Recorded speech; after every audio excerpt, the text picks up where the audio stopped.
काही अपमान करायचा नाही, पण एक गंमत म्हणून मी त्याचा उल्लेख केला. मित्रांनो, ह्याबद्दल पण मला डॉक्टर तुम्ही नीट सांगितलं की हा कसा त्रासदायक होतो, आम्हाला त्याच्यामध्ये पारदर्शकता पाहिजे, ह्याबद्दल डॉक्टर दुमत असायचं तुमचं माझं काही कारण नाही. पण जर कुणी सरकारी यंत्रणा त्याच्यामध्ये छळण्याचा प्रयत्न करत असेल, त्रास देण्याचा प्रयत्न करत असेल, तर ते पण अन्यायकारक आहे. आणि म्हणून त्या मीटिंगमध्येच आपण चर्चा करू की वो काय तुम्ही पण काही गोष्टी हे करा, विचार करा, किंवा हे केलं तर तुम्ही दोन्ही बाजूचा विचार करा. ज्यावेळेस राज्यकर्ते म्हणून आम्ही काम करत असतो त्यावेळेस जे डेलिगेशन येतं त्यांच्या वेगवेगळ्या प्रश्नाच्या बद्दल पण आम्हाला विचार करावा लागतो. परंतु त्याचबरोबर सांध्यापासून बांध्यापर्यंत महाराष्ट्र राज्य डोळ्यासमोर ठेवून तिथं आम्ही कुणा डेलिगेशनला मदत करत असताना त्या मोठ्या वर्गाला कुठं अन्याय करतो असंही डॉक्टर साहेब आम्हाला करून चालत नाही. म्हणून त्याबद्दलचं आपण नोंद घ्यावी. नवीन एजन्सी येऊ दिली जात नाही आणि त्याच्यामध्ये कुणी एकच व्यक्ती तुम्हाला छळण्याचा प्रयत्न करते. त्याच्यामध्ये नवीन एजन्सी आली पाहिजे आणि मदत झाली पाहिजे. त्याबद्दल पण काय करावं लागेल, जरी ती बारामतीला काम करणारी व्यक्ती असली तरी आपलं इंदापूर, आपलं दौंड, आपलं बारामती असं इतकं वाढलंय, त्याकरता एकाची मक्तेदारी, मोनोपॉली हे अजिबात असता कामा नये. मग ते त्यांना पाहिजे तसे दर लावतात वगैरे. ह्या मताशी मी 100% डॉक्टर तुमच्या सहमत आहे. त्याहीबद्दल हे जर वैद्यकीय शिक्षणाकडे असेल तर मी त्या सचिवाला आदेश देईल, ते जर सार्वजनिक आरोग्य विभागाकडे असेल तर त्यांच्याकडे देईल. यदा कदाचित ते सेंट्रलच्या हातामध्ये असेल तर तिथं आपण पाठपुरावा करू. कारण आता आमची पण या राजकीय जीवनामध्ये काम करत असताना मोदी साहेब असतील, अमित भाई शहा असतील, ह्या सगळ्यांच्या ओळखी झालेल्या आहेत. अनेक तिथले खालचे पण इतर सहकारी मंत्रिमंडळातले ते पण आमच्या ओळखीचे आहेत आणि त्याच्यामुळं इथं मी तुम्हाला मदत करू शकतो.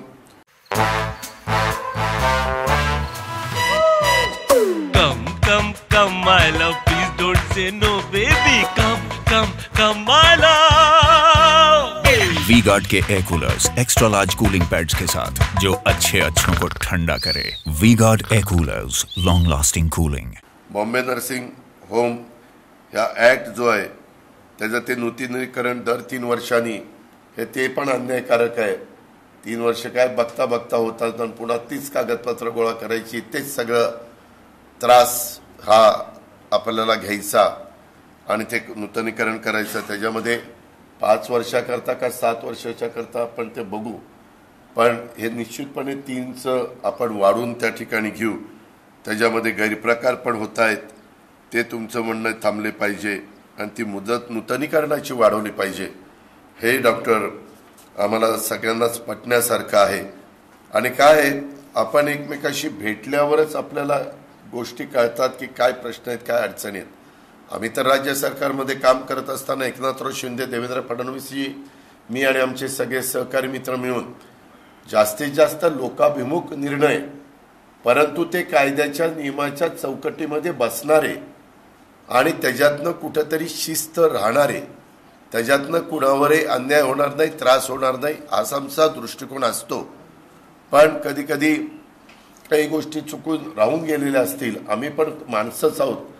त्याच्यामुळं मी नेहमी महाराष्ट्राला सांगतो, बाबांनो, जे काम करतो तोच चुकतो, काम करत नाही तो बिनचुकच असतो.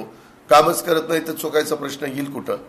अशा प्रकारे हे जे काही आपण इथं मला अडीअडचणी सांगितलेल्या आहेत, त्याच्यामध्ये आमचे दत्तामामा आहेत, आमचे यशवंत माने आहेत. त्यांनी पण मला हे सगळं संपल्यावर डॉक्टरांशी, कल्पनाताईंशी, कमलाकांतजींशी, आमच्या अविनाशजींशी आणि डॉक्टर राम अरणकरजी, त्यांच्या नावातच राम आणि आज रामनवमी आहे, त्याच्यामुळं त्यांच्याशी असे प्रतिभाताई जे कोणी तुमचे संबंधित असतील त्यांनी ते सगळ्या गोष्टी मला करून टिप्पण करून द्या, नोट करून द्या आणि मी तिथं पुढे जाण्याचा प्रयत्न करीन.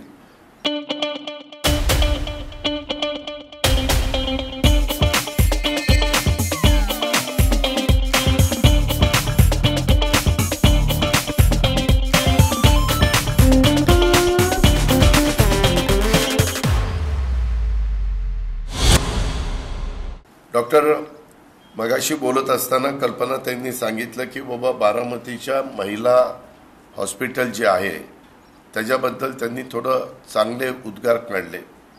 मी आपल्याला सांगेन की मी आता महाराष्ट्रामध्ये गेले 32-33 वर्ष काम करतो. तुम्ही काही लोकांनी 91 साली मला मतदान देखील केलं असेल, कारण त्यावेळेस मी खासदारकीला उभं होतो. माझ्या इंदापूर तालुक्याने प्रचंड मताधिक्य मला दिलेलं होतं. परंतु काही राजकीय घडामोडी अशा घडल्या की पंतप्रधान नरसिंहरावजींनी मला सांगितलं की अजित, पहिला विश्वासदर्शक ठराव माझा पास झाल्यानंतर तुला राजीनामा द्यायचा आहे आणि तू आमदारकीला उभं राहायचं आहे. ते राष्ट्रीय काँग्रेस पक्षाचे अध्यक्ष असल्यामुळं शेवटी अध्यक्षाचा निर्णय हा मान्य करावा लागतो आणि त्या प्रकारे त्या गोष्टी घडल्या. त्या खोलात मी आता जात नाही, कारण त्याला 32-35 वर्ष झालेली आहे. पण मला या संदर्भामध्ये एवढंच सांगायचं आहे की मी बारामती गेले अनेक वर्ष काम करत असताना खूप काही सुधारणा, खूप काही विकास, सर्वांगीण विकास ह्या गोष्टी केलेल्या आहेत. हे त्रिवार सत्य आहे. माझी करण्याची धमक आहे, माझी करण्याची ताकद आहे. मी विकास कामं करणारा माणूस आहे आणि आज देखील मी नरेंद्र मोदी साहेबांच्या बरोबर गेलोय. त्याचं कारण एक विकासाभिमुख नेतृत्व, विकास पुरुष म्हणून मी मोदी साहेबांच्याकडे त्या ठिकाणी पाहतो.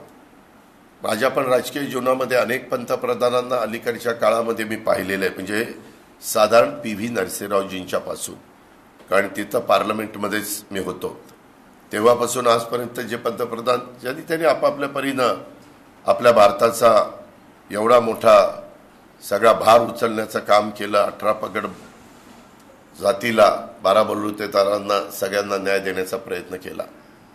पण कामाच्या बद्दल धाडसाने निर्णय घेणारी पण काही माणसं असतात.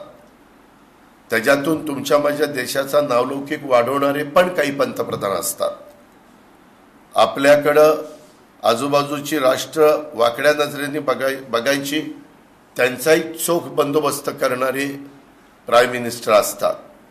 आणि ह्या सगळ्या गोष्टी मला मोदी साहेबांच्या भावल्या. मी देखील मोदी साहेबांना सुरुवातीच्या काळामध्ये विरोध करत होतो. तुम्ही पण सगळ्यांनी तो पाहिलेला आहे.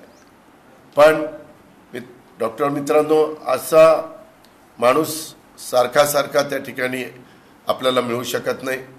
आज ज्या पद्धतीनं आपले नॅशनल हायवे झाले, अनेक मंत्रिमंडळ गेली ना, परंतु त्यांच्या 10 वर्षाच्या काळामध्ये झालेले नॅशनल हायवे, त्यांच्या 10 वर्षाच्या काळामध्ये झालेले विमानतळ, विमानतळाची टर्मिनल, त्या 10 वर्षाच्या काळामध्ये झालेले पोर्टचे विकास, पोर्टचा बंदरं, त्याचबरोबर मेट्रो, त्याचबरोबर बुलेट ट्रेन, त्याचबरोबर वंदे भारत ट्रेन, हे जे काही झाले, किंवा अटल सेतू सारखे ब्रिजेस, मोठे मोठे अटल टनेल सारखे जम्मू काश्मीरच्या परिसरामध्ये तिथं दळणवळणाचं जे साधन उपलब्ध करून दिलं.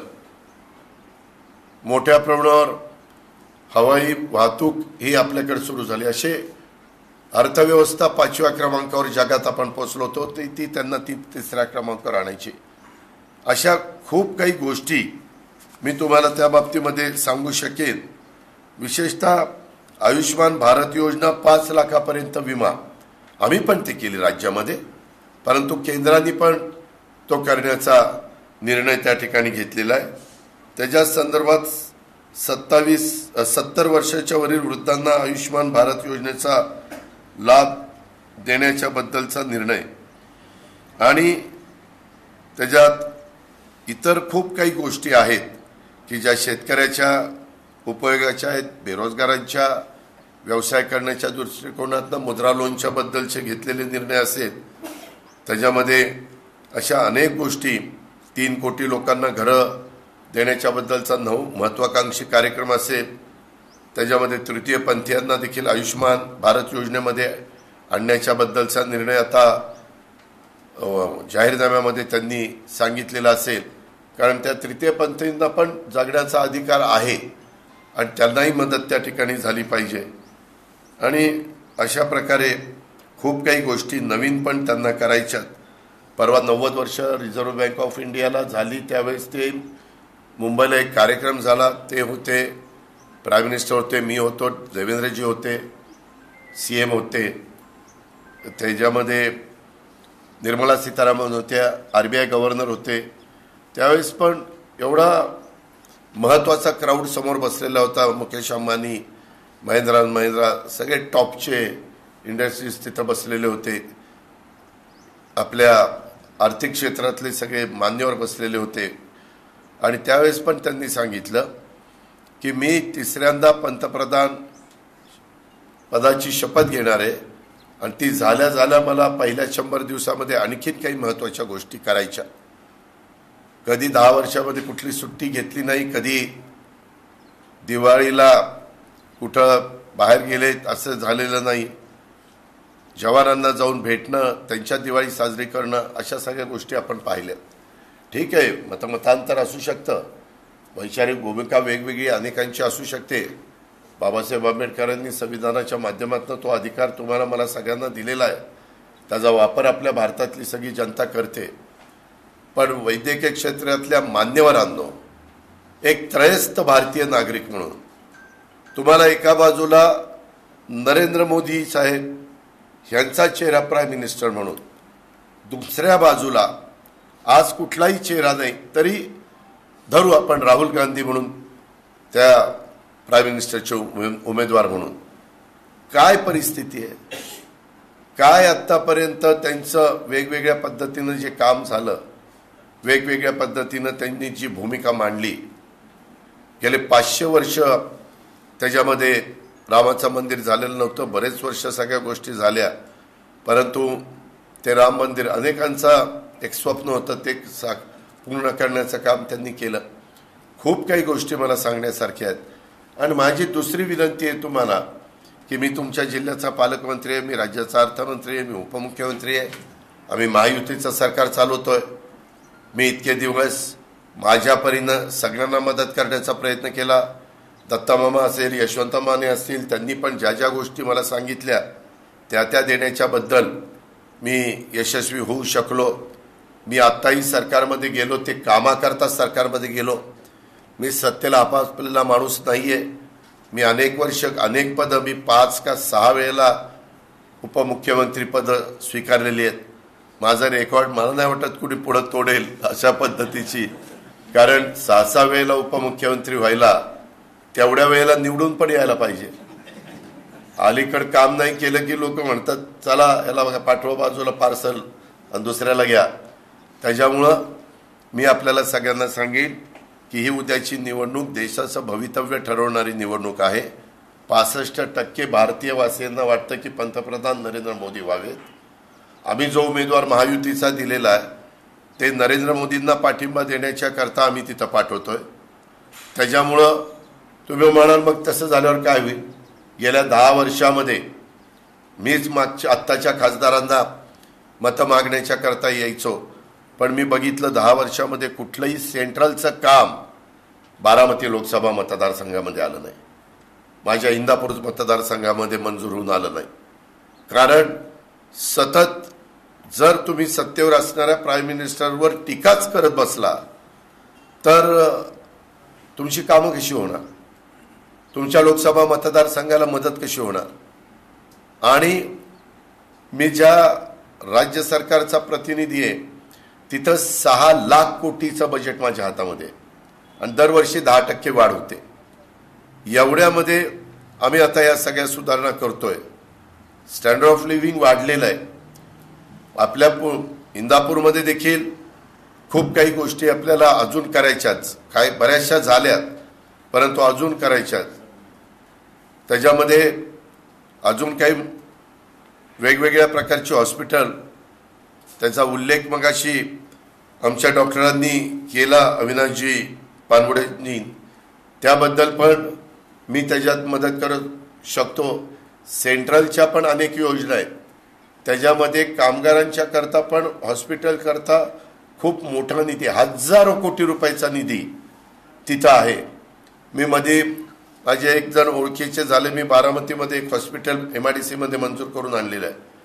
तशा पद्धतीनं आपल्याला तुम्हाला सगळ्यांना विश्वासामध्ये घेऊन बऱ्याच काही गोष्टी करता येतील आणि ते करण्याची निश्चितपणे महायुतीमध्ये काम उभे असणाऱ्या उमेदवारांची क्षमता आहे आणि त्याकरता मी राज्य सरकारतर्फे देखील तुम्हाला त्या बाबतीमध्ये मदत करीन आणि सेंट्रलकडनं देखील मदत करीन. दत्तामामा पण तिथं पाठपुरावा करतील, बाकीचे पण हर्षवर्धन पाटील असतील, ते पण आमचे महायुतीचे घटक झालेले आहेत. आमच्या राज ठाकरेंनी पण आम्हाला बिनशर्त पाठिंबा त्या ठिकाणी दिलेला आहे. मग सदाभाऊ खोत असतील, त्याच्यामध्ये इतर आमचे सहकारी कवाडे साहेब असतील, आठवले साहेब असतील, या सगळ्यांनी पण त्याच्यामध्ये पाठिंबा दर्शवलेला आहे. आणि म्हणून डॉक्टर मित्रांनो, माझ्या बंधू भगिनींनो, आपण ह्या उद्याच्या काळामध्ये आपण जर करायचं म्हटलं तर मी खूप काही काम करू शकता.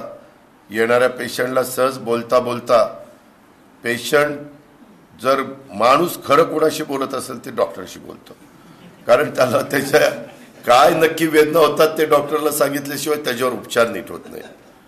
त्याच्यामुळं त्या वेदना समजून घेत असताना थोडंसं काय रे कसं चाललंय, काय मनात काय, त्याने आमचं नाव घेतलं तर त्याला खूप चांगली वागणूक द्या, त्याने जरा दुसरं नाव घेतलं की असं इंजेक्शन टोचा, सॉरी तसं म्हटलं मला म्हणायचं नाही. पण माझी विनंती आहे की तुम्ही करू शकता. आणि मी खरंच सांगतो डॉक्टर मंडळींनो, मी कामाचा माणूस आहे. मगाशी डॉक्टरांनी त्याचा उल्लेख केला.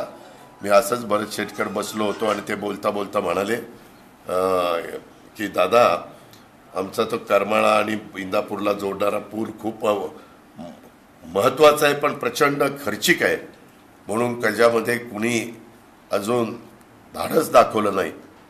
पण हे जर झालं तर आमच्या सगळ्याच वेगवेगळ्या क्षेत्राला त्याचा डायरेक्ट इनडायरेक्ट फायदा होणार आहे.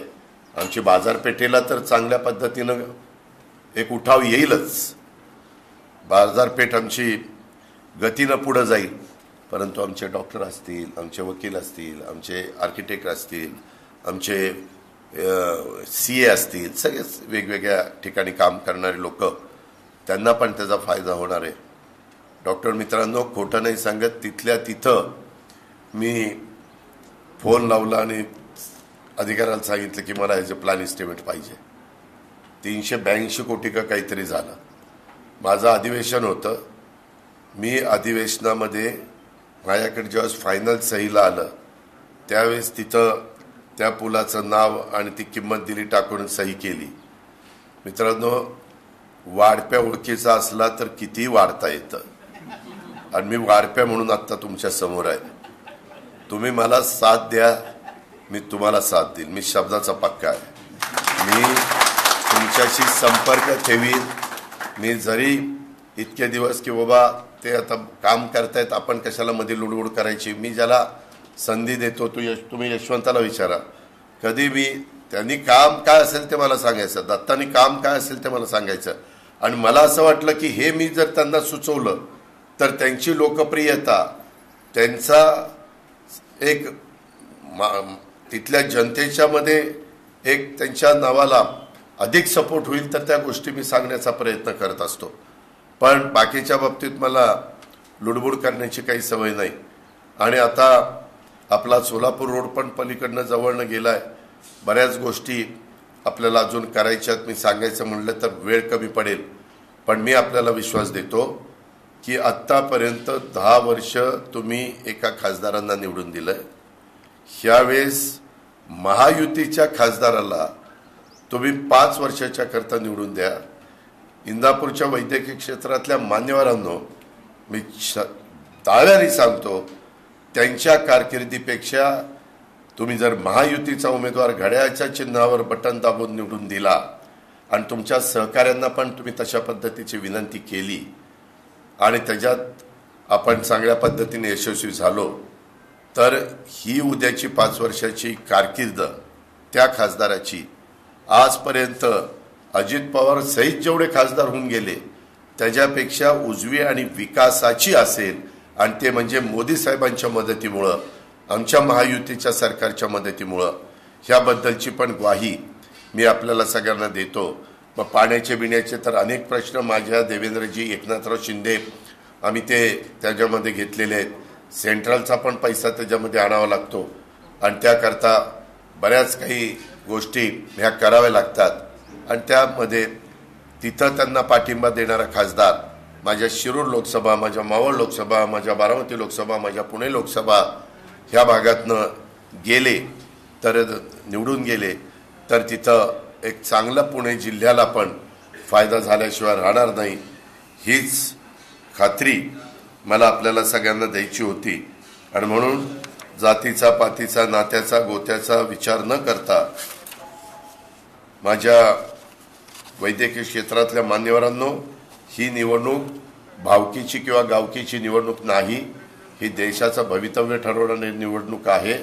त्याच्यामध्ये गेले 10 वर्ष केलेली त्यांची कामं आणि त्याच्यात अजून जी काही राहिलेली कामं ती त्यांना त्या बाबतीमध्ये करायची आहे आणि म्हणून तुमच्या सगळ्यांचे आशीर्वाद, तुमच्या सगळ्यांचा पाठिंबा मोदी साहेबांना पाहिजे आणि मोदी साहेबांना पाठिंबा देणाऱ्या महायुतीच्या उमेदवारांना महाराष्ट्रामध्ये पाहिजे.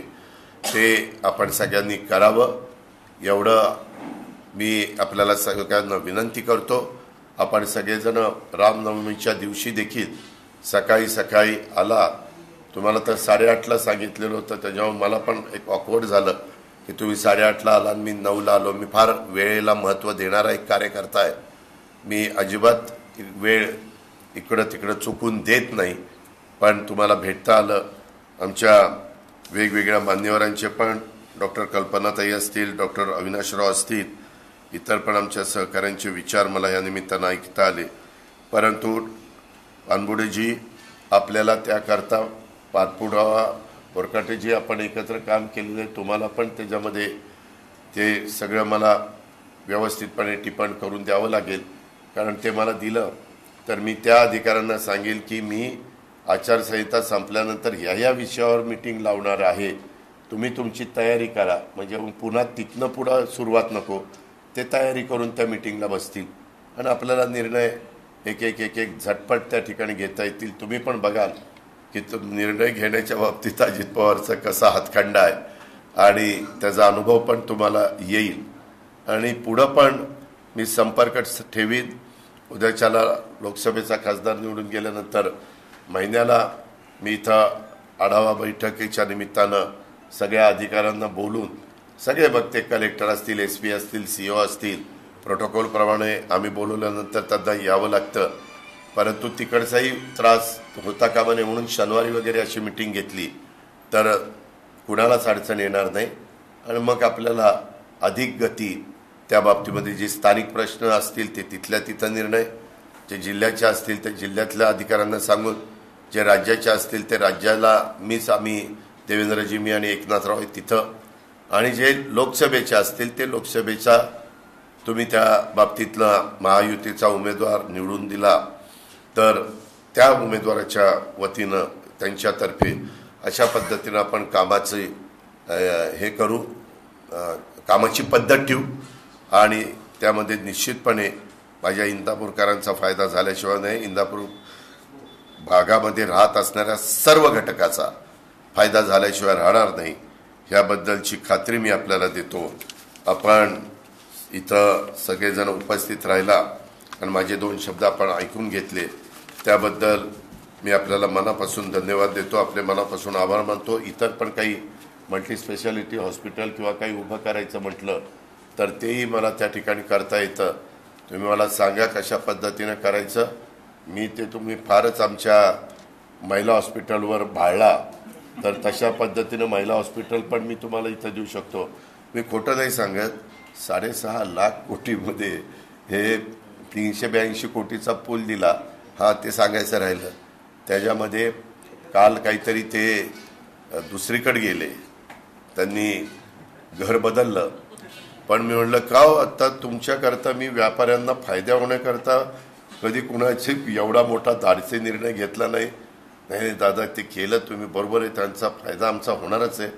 पण दादा माझं दुखणं वेगळं आहे. आता मी तुम्हाला हे सगळं द्यायला जातोय त्यावेळेस तुम्ही इकडे तिकडे कुठं जाऊ नका, तुम्ही तुमच्याच ठिकाणी राहा, पण आम्हाला आशीर्वाद द्या, आम्हाला पाठिंबा द्या. आमचं कुठं चुकेल तर सांगा की अजित तिथं जरा हे चुकतंय, लगेच दुरुस्त केलं जाईल. ते मला पटलं पाहिजे की तुम्ही म्हणताय चुकतंय, ते खरोखरीच चुकतंय तर दुरुस्त करायची माझी तयारी असते. मी फार जरी माझा सगळीकडे एक बाऊ झाला आहे, फार कडक आहे, कोणाचं ऐकत नाही, अमकं आहे तमकं आहे, तसं काही नाही. मी जर असं कोणाचं ऐकत नसतो तर 7 वेळाला 12 कितीकारांनी निवडून दिलं नसतं. त्याच्यामुळं शेवटी आम्हाला लोकप्रतिनिधी म्हणून माणसातच राहावं लागतं, कामं करावी लागतात, प्रश्न सोडवावे लागतात, विकास करावा लागतो, लोकांच्या मध्ये एक भावनिक नातं, अतूट नातं निर्माण करावं लागतं, तर लोक तुमच्या पाठीशी उभी राहतात.